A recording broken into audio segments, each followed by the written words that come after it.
wife turned off your microphone.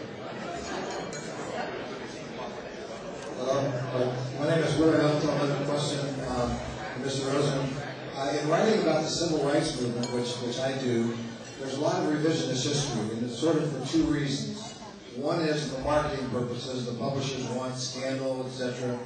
And there's also factionalism, the Black Power people versus Martin Luther King, etc. And I was also very interested to see the New York Times articles about what happened. But why do you think the historians have minimized Roosevelt's commitment and his statements and the efforts? What has that been about? My wife is also an attorney, and I'm under strict orders to answer this question very carefully. In other words, I can't tell the whole truth. It's a very complicated question. What's happened is this. One, people who read about the Holocaust become so emotionally involved in it that you really lose perspective. I did. I never really was a student of the Holocaust until I read this book. And Susan will tell you that there was a point in which I was really in a depression over it. And I read one thing about a father with his 10-year-old son, and they were about to be killed, and the father was pointing up to heaven, saying to this child, we'll be with God shortly. And I have a 10-year-old son. I broke out and cried, and my son had never seen me cry. So I think that historians who write about the Holocaust, one, are so angry and are so upset that it's hard to be impartial, number one.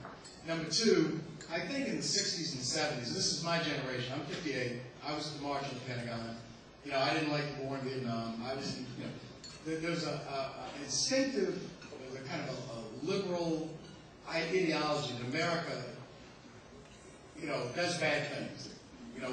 We're racist, we kept down women, we oppressed Native Americans. There was a kind of an overreaction. America has done bad things, but it's also done good things. And so I think that there's a group of historians who really bash America and take a lot of pleasure in it. And I don't know that they mean it to come out the way they do.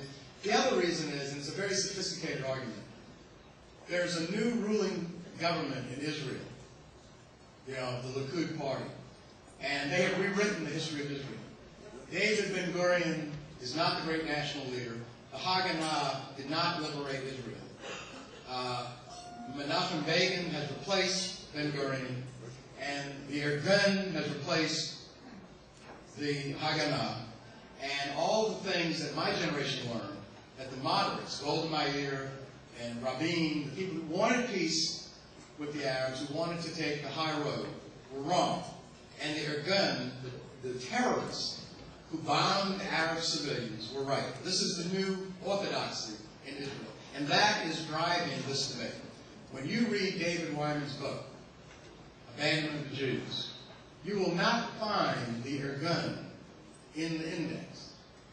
Yet, the hero of that book, and that's the book that you all read, and those of you who haven't read it, you believe what he says anyway, because he's the master. He's put out documentaries on PBS, America and the Holocaust, Deceit and Indifference. That's the name of the PBS documentary. Deceit and Indifference. It's a very one-sided version of history, and he makes the hero a guy named Bergson, who's an Irgun terrorist trapped in America to raise money to fight the British. Okay? And Bergson becomes the hero and Roosevelt the villain. Now, in reality, Bergson was a non-entity. In reality, Bergson was a fringe guy who had nothing much to say about anything. And so that's what's driving, there's a lot of things driving this debate. Well, people are getting hungry, and we're going to resume after the next course. We have those who are so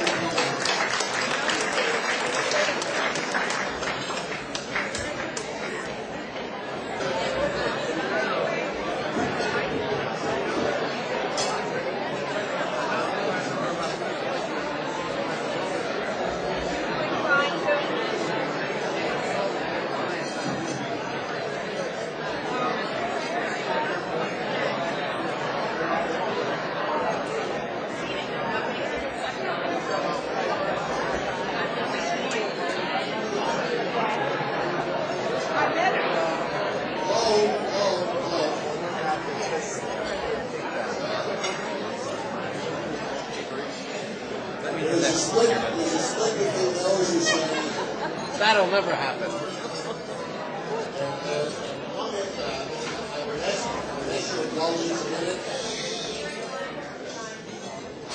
many people will have no more questions now? How many people will not ask questions now? Wait for a minute to reserve. The day is now. It is not off. No. If it is off, I don't need it. How many people would like to keep it on questions? But we have one department. Please stop it. There are those who would like to stop questioning now, and those who would like to continue. If you'd like to continue having the right to ask questions, please indicate. The questioners have the all right. Please remember there are other panelists. A number of people have said we should stop harassing the opposition and other speakers, even if you disagree with them. So please let's have a few questions for other members of the panel. The first person I'll recognize is Bob Beer. Come on up.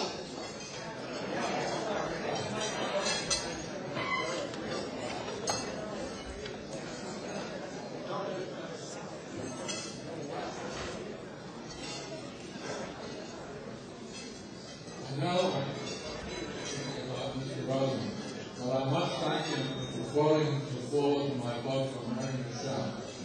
Ernie Michel was a survivor, and he did believe, as many of the survivors did, that they should have gone the marshalling yards, and the planes were so close, they flew over them and they attacked 3 miles away from Auschwitz.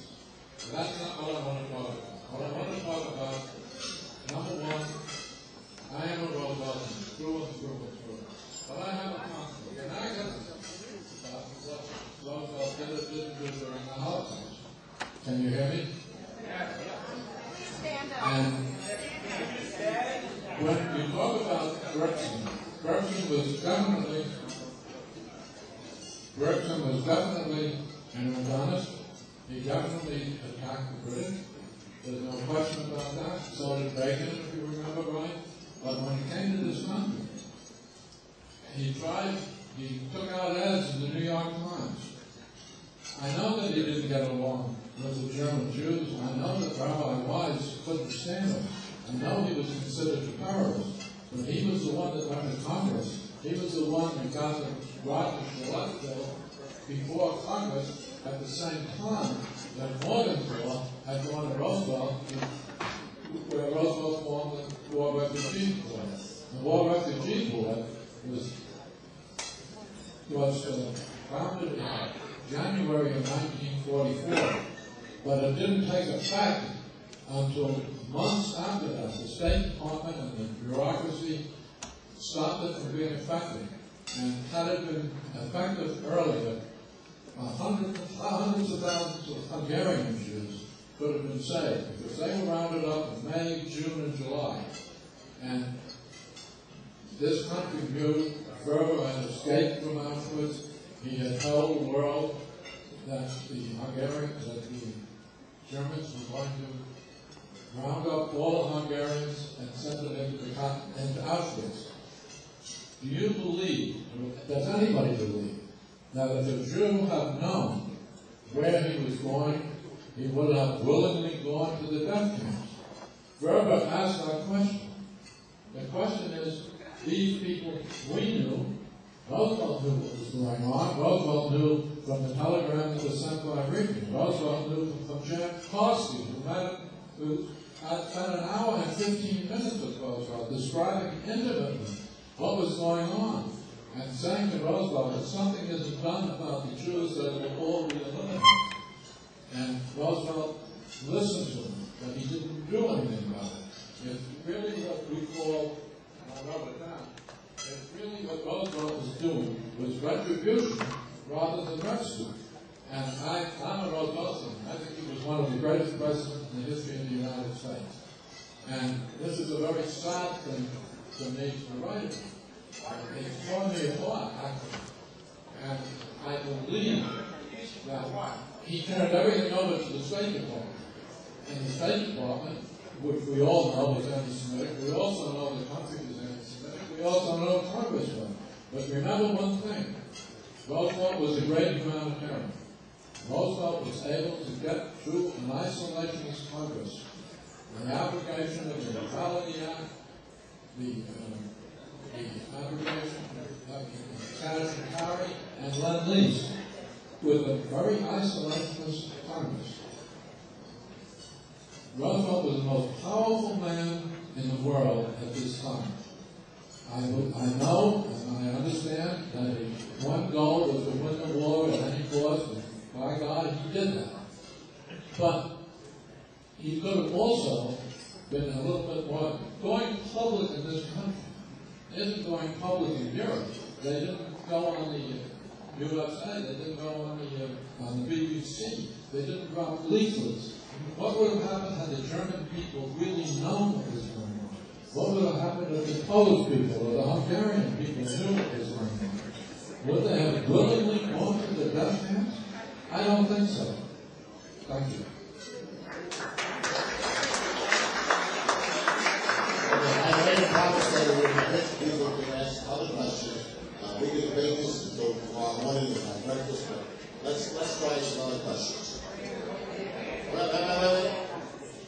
Oh, Mike Goldberg, I have a question.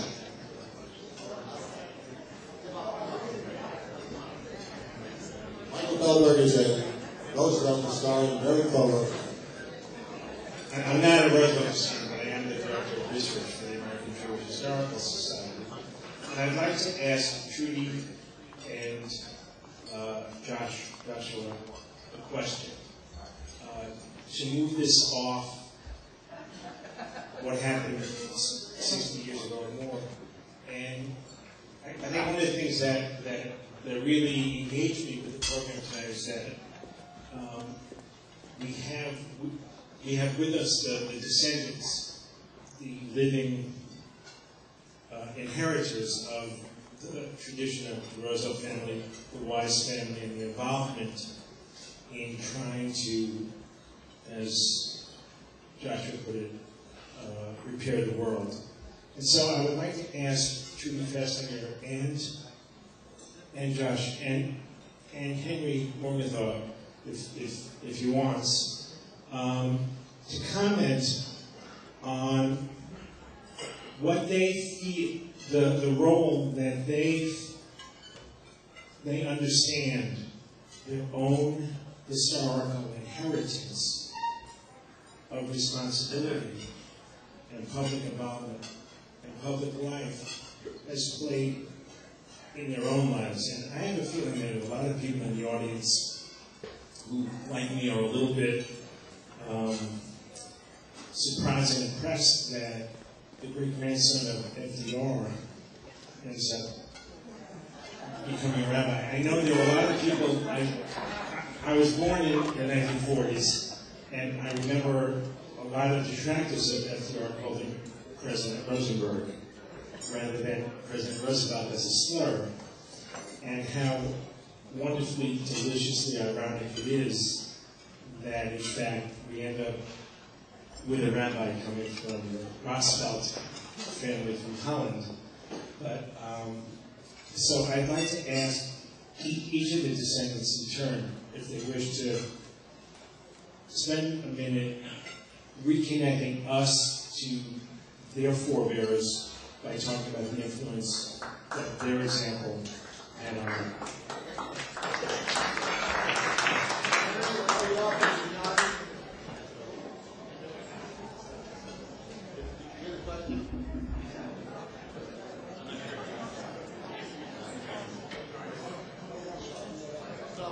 I didn't get the question, but maybe I can get the answer.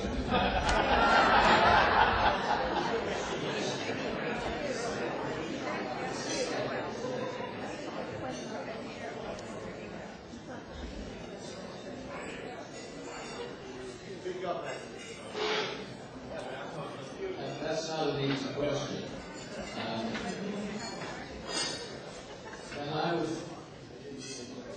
my grandfather, this country at 10 years old, an immigrant, was determined to be 100% American, which was something you could never really do. In those days, if you had a strong German accent and you were Jewish, you couldn't play Henry Kissinger. So he actually actively steered my father away from all identification with the organized Jewish community. And when I was being brought up, this was the atmosphere in my family. And I can remember when I was about 5 years old, playing in Central Park, that with my nurse, that a little girl asked me, "What is your religion?" And I don't know why, but I still, obviously it's made a big impression on me. I went home and I asked my mother, "What religion am I?" And she said, if anybody ever asks you that question, just say you're an American. So,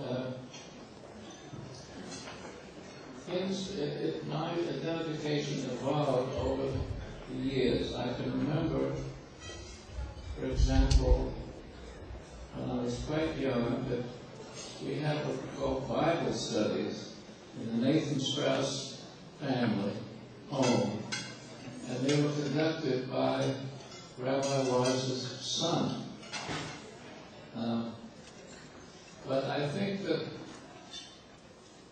and then somewhat later, in the around 1940, when I was in Cleveland, I became associated with Rabbi Bruckner's temple. So this thing emerged gradually, but it really took place when I came back. I was in the Army, in the General Patton's Third Army during the war, and I came back, and the things had changed completely. Jews who had been reluctant to identify with their Jewishness because of the Holocaust, and even equally because of the establishment of the State of Israel, became very actively committed.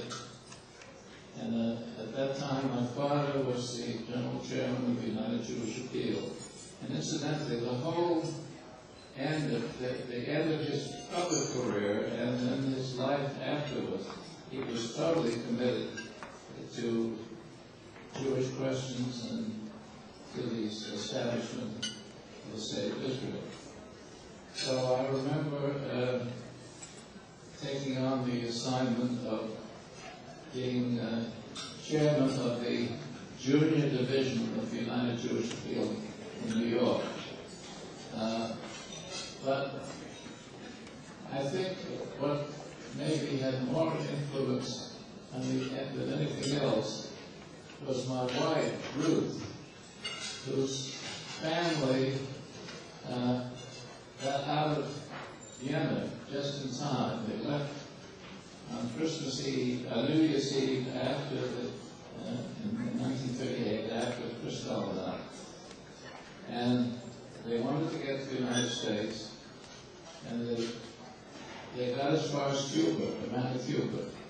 They were on the last boat to Havana before the St. Louis. And although she doesn't remember this very clearly because she was very young, her older sister does, and she remembers they're all going down to the harbor to look at the St. Louis. And her family, were very Orthodox. And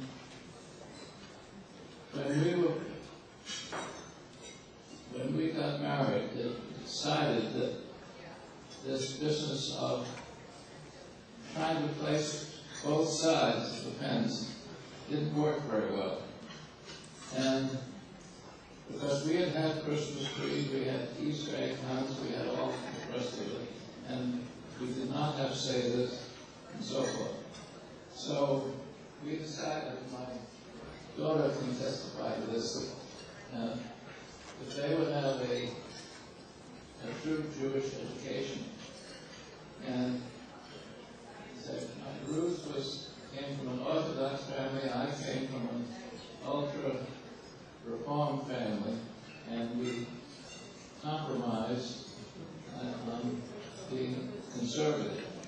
And Ruth became very active, Mr. Wanda knows, of the Harvard Hillel community, which was led by a wonderful man who's still with us, Rabbi Ben Gold, who was a survivor of Auschwitz himself. And so this was something that evolved gradually and became more important to me gradually over the years. And the question of the bombing of Auschwitz has become more important now than it ever was at the time. I don't know that it ever was discussed generally. There's no evidence that my father ever took a position on it or spoke to Roosevelt about it. There is evidence that John Haley, who was the hand-picked head of the War Refugee Board, did speak to Roosevelt about it. No, he didn't speak to Roosevelt. He spoke to McCloy about it. And when I was doing my book, I did an interview with McCloy, who was at that time a very old man. And he claimed that he spoke to Roosevelt about Auschwitz, but there's no documentation to that effect. Nothing in the very expensive papers that I bought. So I don't know. I do know that the three survivors who I've spoken to at some length, namely Rabbi Gold and a cousin of my mother's, a cousin of my wife, Ruth, who had just died a few months ago at the age of 98, and of course Elie Wiesel. All three of them felt that it would have been a big morale booster if the American or British planes had showed up. And then I asked them, well, you probably would have been killed, or you might have been killed. They said it wouldn't make any difference because we believed we were going to be killed anyway.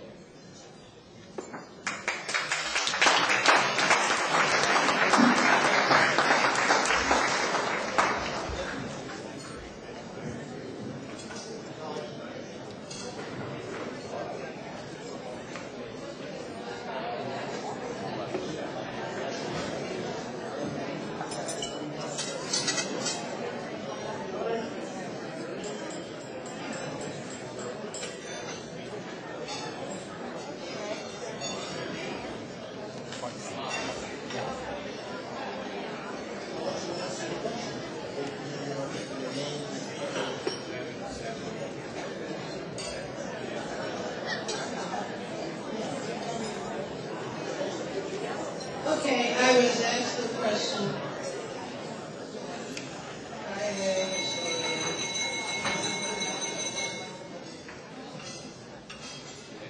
You see, I don't know how to use these things. Charlie, what would you do without you? The question was asked what legacy there was, basically, from growing up in the Bolea household. The influences were so many that it's almost difficult to talk about. I'll just mention three. One had to do with my mother's, actually they're related. One had to do with my mother's very, very strong sense of justice for all children and her interest in child welfare and child adoption and the goodness of all kids. That has been my life. I'm on the board of Citizens Committee for Children. I have done research in the child adoption field. I have worked in the courts, in the foster care field, and so on. So that came around about because of the influence of my mom, and I would say my father also. Shad passed some of the major legislation in New York on freeing of children for adoption. He was also interested in civil rights. It has been something that has been part of my history and interest all along, the legal aspects of civil rights. Afa, who was Stephen Wise, we don't know him by the name of Afa, but that's what we called him, lived with us and for a good while, and of course we spoke all the time of Zionism and Israel, and that has been in my bones all my life. And finally, I would say that it was a family where it was important to speak your own mind and not be concerned about the consequences. I'm known at NYU as a loudmouth, and I do speak my own mind and on things that I feel very strongly about. So those are the three large areas. I could go on for a long time, but I'm going to give Joshua a chance to talk about it.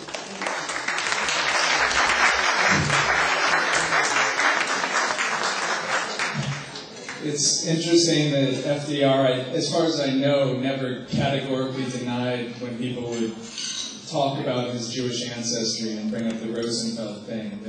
That there's this one wonderful quote where he would say, "I don't know if my ancestors were Jews or Catholics or Protestants. What I'm interested in is whether they were believers in God and good citizens, and I hope they were both." He had a nice way of cutting off that question.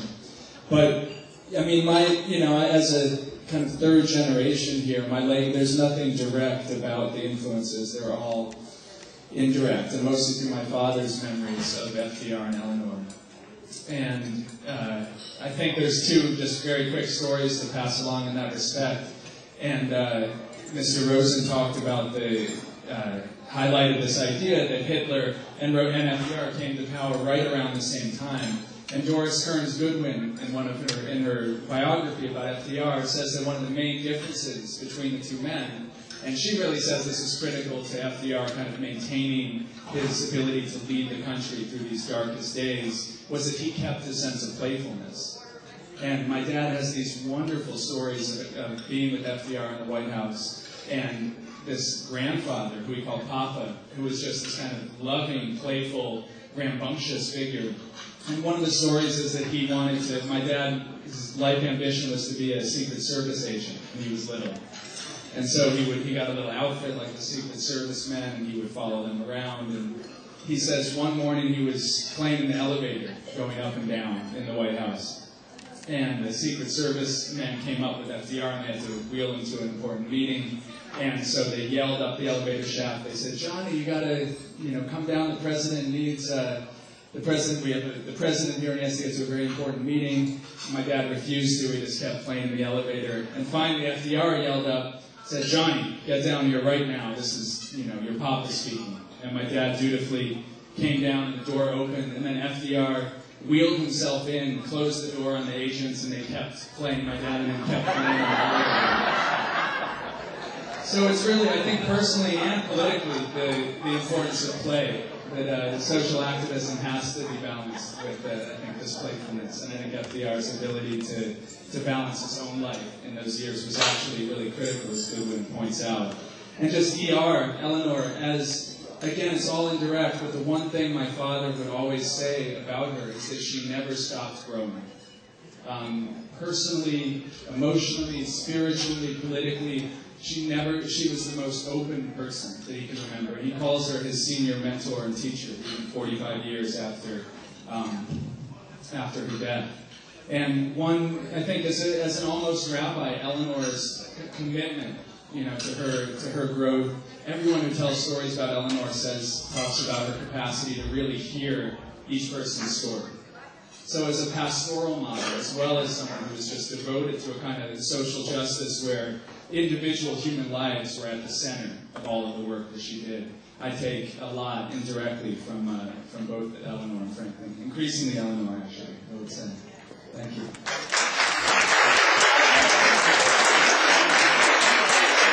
And the last question I want to ask the man who did it without really putting together this film. You spent a lifetime studying, learning, leading the history and the role of FDR and Eleanor in history. And what last thoughts would you have before we have dessert and adjourn? I guess nobody knows more about this issue than I can lay up here. Thank you, Dan. I'd like to begin just by, first of all, paying an enormous compliment to you. You are the salt rock of our time. You have produced a memorable evening by bringing these extraordinary personalities and their descendants together. I think you've created a situation that none of us can forget. I would just make a couple observations. First of all, Winston Churchill said that the Holocaust was the most terrible crime in the history of the world. That is true. I believe that deeply. And when you confront the Holocaust as such, you cannot help but asking, isn't there something more we could have done? And of course there's something more we could have done, or should have done, or would have done. But we were living not in a world that was ignoring what was happening, but in many ways we were living in a world that was incapable of doing that. We think of ourselves today as a superpower, as this enormous nation and military force that can subdue any enemy. But in 1940, as I said earlier, we were the 17th ranking military power in the world behind Portugal. We weren't fighting Grenada. We were fighting with Adolf Hitler, perhaps the most powerful, evil military force in the history of the world. The Nazi armies held at bay the armies of the Soviet Union, the United States, and Great Britain for 5 years. Even on D-Day, when we invaded in June 1944, 2/3 of the German army was fighting the Russians. And yet, the D-Day invasion was a martial experience and could have gone either way. We were fighting a colossal military force led by a madman and a lunatic who had an overwhelming passion to kill what he identified as his enemy. The Holocaust and murder of 6 million innocent people is a crime that none of us can forget, and all of us wish more could have been done. But World War II was an event where 67 million people were killed. There were 9 million people killed as the Jews were killed, in concentration camps and in a variety of other heinous ways.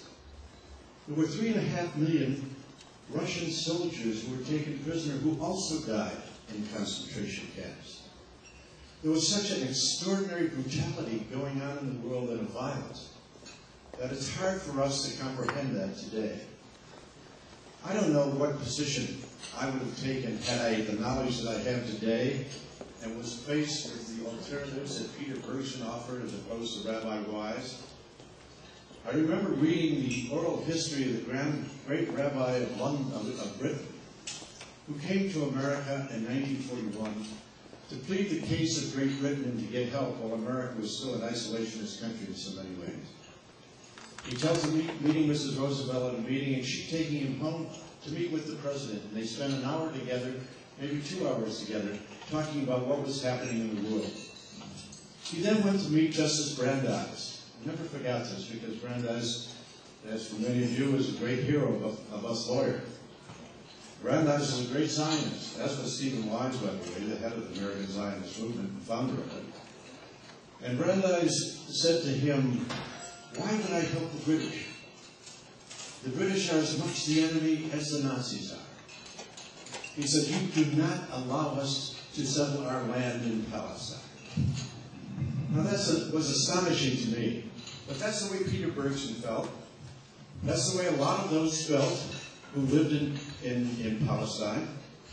That their job was to liberate Palestine, was to find a homeland for the Jews. They couldn't do anything to stop the slaughter that was going on in Europe. Nobody could. I love Bob Beer, and he's my close associate in the Roosevelt Institute. But I profoundly disagree with him. Karski wasn't talking to Roosevelt about what was going on in Auschwitz as much as he was telling him why the Polish government in exile had to be recognized. But the terrible things that we saw, the things that we understand now, were not clearly understood then.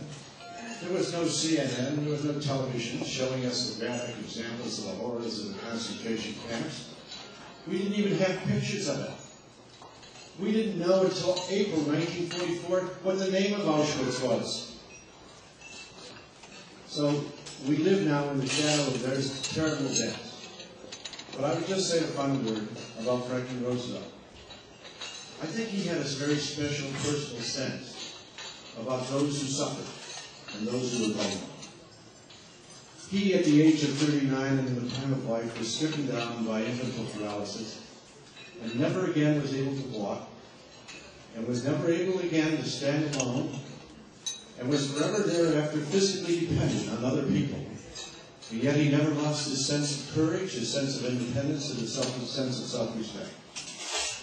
And I think that transcendent experience, and Mrs. Roosevelt deeply believed this too, enabled him to understand the suffering of the world as perhaps other leaders never would. And so, with all the failings of our country and our world, I guess I end up taking the position that this great country did ultimately what had to be done. It destroyed Adolf Hitler and the Nazis, and that saved what could be saved for civilization.